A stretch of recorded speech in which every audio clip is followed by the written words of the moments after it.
Here's the truth. Most investors that get started in this business get stuck in this nasty paralysis analysis quagmire and never end up making any progress. Today, we're just gonna synthesize it to 4 very simple points. And what I've found in this business, I've tried the low dollar flip strategy. I've tried exclusively value add deals, entitlement, subdivide. I tried doing assignment deals on infill lots. I've tried it all. And what I've found the most success with is what I call this 2.0 method of land investing. I think that this is the best model for new investors that want to build a high income flipping business that frankly provides a life of freedom. Today, I'm filming this here in my house in Bali, and it's only because of this 2.0 model of land investing that I'm able to do this. So principle 1 in this 2.0 method of land investing is that market selection is everything.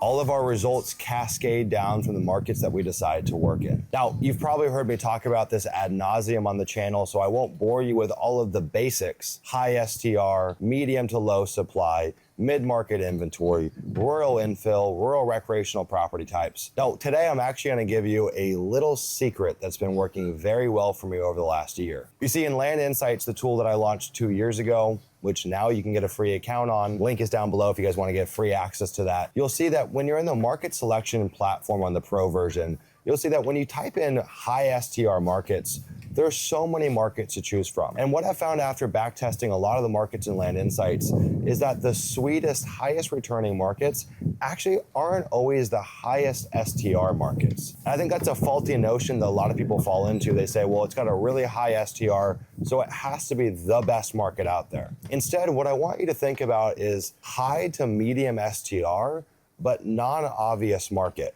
You see, when you go into Land Insights, you'll see that a lot of the ultra high STR markets are very obvious. Of course, parts of South Carolina or North Carolina have very hot counties because everyone knows about it. Everyone's working there. And if this business is a game of arbitrage, so is market selection. It's no different. We are arbitraging information. And the first piece of information is, can I find a market that other people haven't discovered that also has strong metrics? But because I'm putting a lot of emphasis on this non-obvious point, it does mean that some of these places have STRs that are a little bit lower than other counties in the same state. Now, for example, if I'm working in South Carolina, I would rather have a market that has maybe a 12% STR monthly, opposed to the one that has a 25%, but is in a very obvious metropolitan market where everyone and their mom already knows about it. Now, that's something that we've been back testing for the last year and a half, and time again, and these markets have been the absolute best performers for us. But none of that matters unless you can see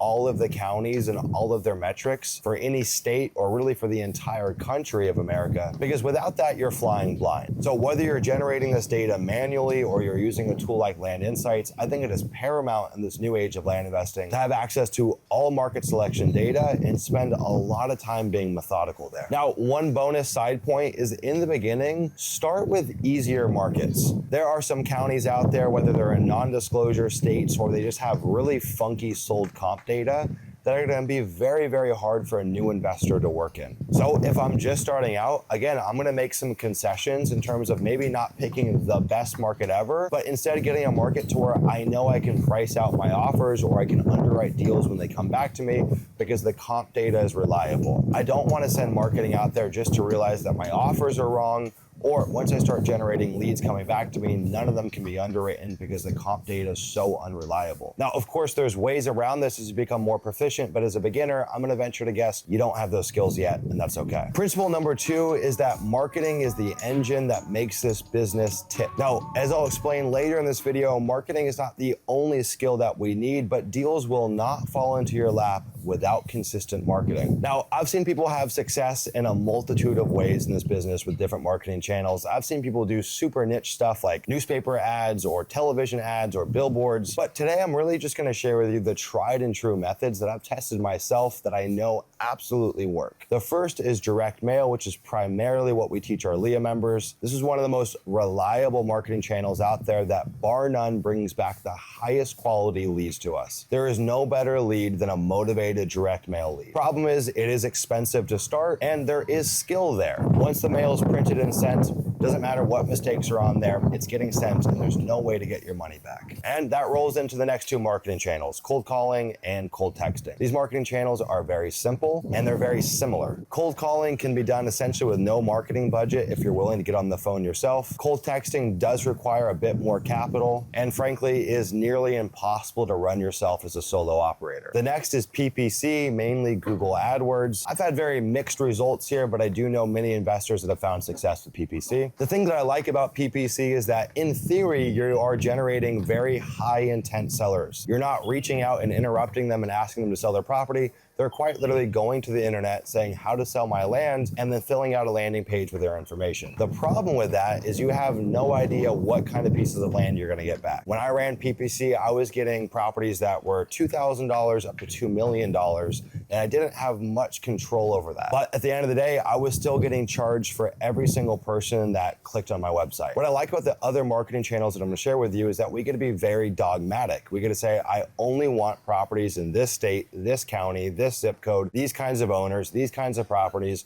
So we're only going to reach out to the right people in the right markets. And that brings me to the last marketing channel, and that is cold email. Now, cold email is probably not the best place to start, but if you have background in running big cold email campaigns, you'll certainly have a leg up on the competition here. We generate a couple leads every month from this and close a couple deals every quarter from cold email. Now, the cool thing about cold email is it is relatively cheap to run depending on the scale that you're running it at, but the rules and regulations are constantly changing. So what works today very well might not work tomorrow to end up in someone's inbox. Now, frankly, at the end of the day, all of these marketing channels work very well. You can find success with them. The bread and butter after coaching 500 people inside of Leah is going to be direct mail, cold calling, and cold texting. Now, recently in our business, we've been running a cold calling campaign for the last 3 months, and we're at a 50x ROAS from our in-house cold callers. So hopefully I'll have more to report back on that soon. The main takeaway here, though, is that you want to weigh the pros and cons of all of these different marketing channels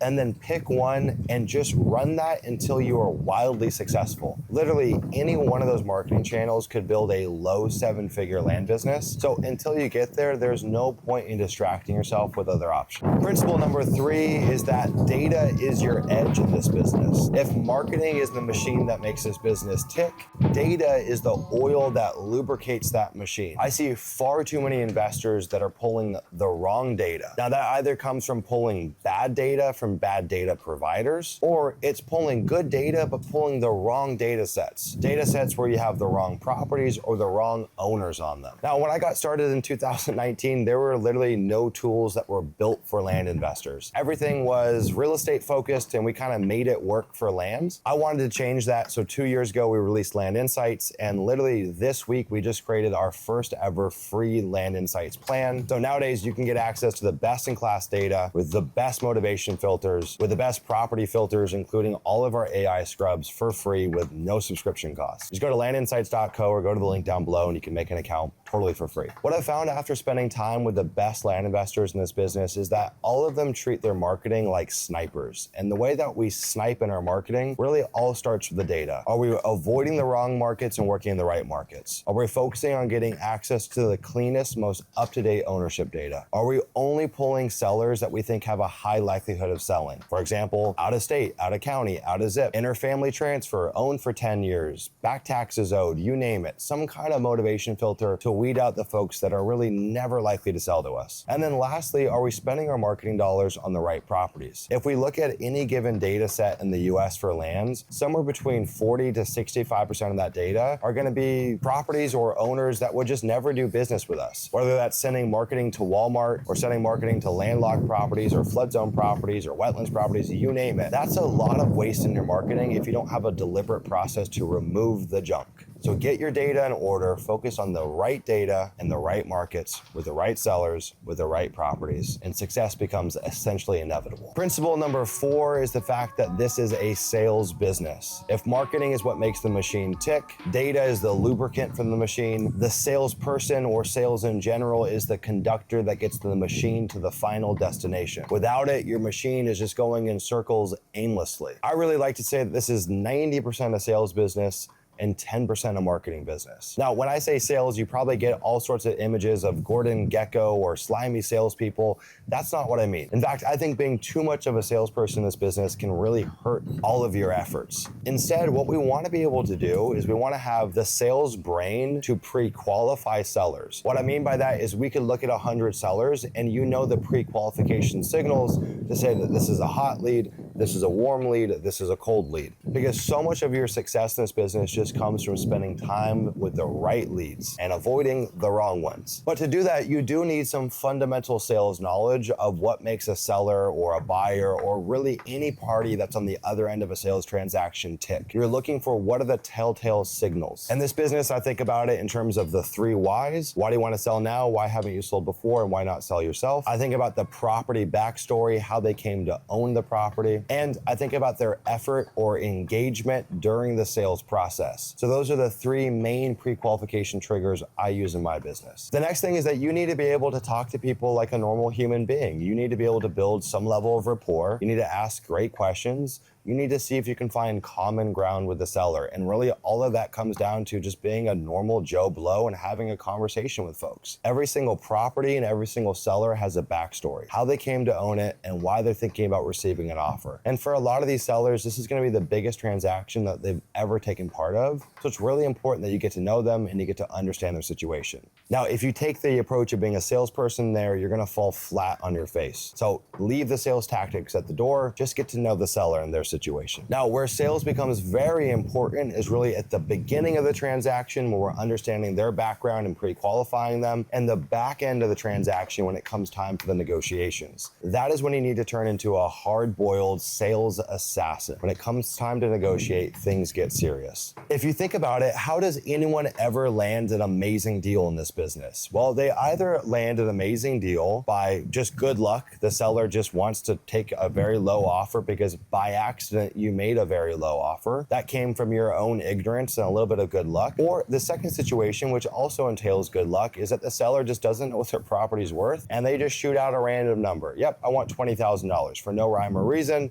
You check your notes, turns out that's a great deal. The problem with that is it's not repeatable, it's not scalable. So instead, how we create great deals is through negotiation. That means in some cases, the seller's starting price is here, but we end up getting the price down here. The only repeatable way to do that is through negotiating. The book that really changed my whole lens on negotiating was Never Split the Difference by Chris Voss. If you haven't read that, I think it's mandatory reading in this business. Now, a quick interruption. I want to let you guys know that I am giving away my purchase agreement that's blowing in the wind right now. This thing has gotten me to do 700 deals with this same simple one-page purchase agreement. If you guys want it, you can go to landinvestor.co/PA, or you can click somewhere down below and find it for you there. So to break the sales process into 3 simple steps, you need to build rapport quickly. A lot of that just comes from asking really good questions. Ask questions to their response, ask more questions to that next response, on and on and on again. Just keep on asking questions and be genuinely curious. And I guess that kind of morphs into point number 2, which is ask the right questions. Now, when we talk about asking the right questions, I mean, don't ask obvious questions that you already know the answer to. As in, if you know the property has road frontage, don't ask if the property has road frontage. If you know it has utilities, don't ask about that. Ask questions that are actually meaningful, that you can't find the answer to anywhere else, that you think are also going to allow the seller to get comfortable and open up with you. So instead of asking about the utilities, where really what I'm signaling to the seller is that I haven't done my research, instead I might say, hey, I saw that you bought this back in 1984. How'd you come to own this? What was the plan with the property initially? You see, that's a question where I'm revealing, hey, I've done some of my homework, and their answer is going to tell me a lot about how they came to acquire it. And more than likely, they're also going to reveal what changed and why they didn't fulfill their original plans. And the third point is negotiate with confidence. Anchor low, justify with data, and present options. Frankly, this is the skill that separates amateurs from pros. Now, I would be missing something here if I did not touch on the mindset. There's a lot we could unpack here, but there's really 2 frameworks that I want you to think about. One, you need to treat this like a business, not a hobby. I see far too many people that reach out to us on the Leah side to get started, and really they're just looking to dip their toe in the pond. You need to figure out why you're doing this and create high conviction that you're gonna run this like a business. This is not a side hustle, this is not a hobby. For those that treat it like a side hustle or a hobby, you're gonna simply get inconsistent results, because those that treat it like a business from the jump are gonna do the hard work that's essential out of the gate. Because truthfully, when you start this business, you're looking at 6 to 12 months of a serious slog before you ever see results. You see, the hobbyist is looking for fun. Those first 6 to 12 months are not fun. The business owner understands that is the price of admission. Treat it like a business and get real results. The last mindset check is that consistency beats perfection. Really, you just need to keep on showing up. Over the last 6 years, there have been so many weeks that I thought I was done in this business. I didn't want to do it anymore. I couldn't do it anymore. I wasn't good enough to do it anymore. And really the antidote to that has been to just continue showing up, one foot in front of the other. I got a little dog hanging out with me over here. Hi, what's up, Alfie? Welcome to the shoot, my friend. Two of them. Yeah, it's his brother, Alfonso. What's up, crazy boys? You guys are crazy. Yeah, look at, you're gonna hit a lot of speed bumps. You're gonna make a lot of mistakes. And typically the cure for all of them is just one foot in front of the other. Oftentimes you don't know what your next 10 moves are, and that's okay, but you probably know what the next move is right in front of you. So just be consistent, execute day in, day out, one foot in front of the other.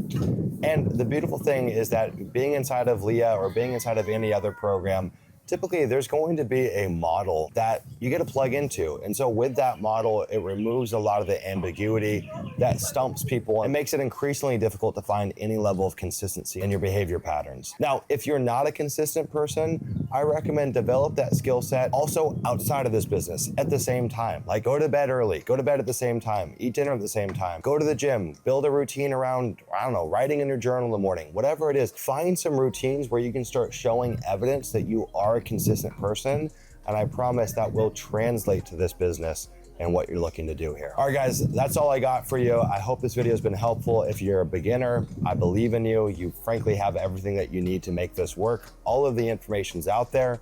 It's just time for you to execute. If you guys want to get access to all of the free resources I talked about, they'll be somewhere down below for you. And I'll see you guys in the next one.